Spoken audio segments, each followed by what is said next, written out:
With RDS, you can easily change the CPU and memory of a DB instance on the console. You can change the instance class to meet your needs. RDS allows you to upgrade or downgrade your instance class.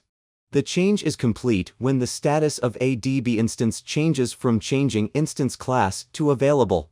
Changing an instance class will interrupt services. Perform this operation during off-peak hours. This video shows you how to change the instance class of an RDS instance.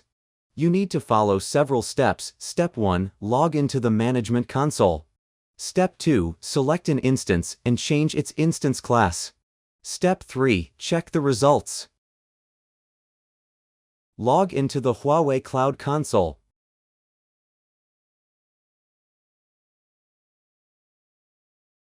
In the service list, choose Databases and click Relational Database Service to go to the RDS console. Choose Instances.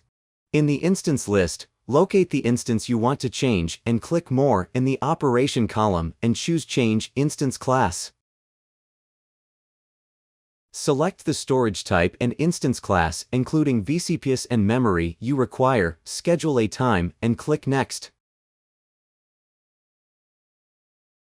Confirm the information and click Submit. If you have chosen Maintenance window for scheduled time, click OK.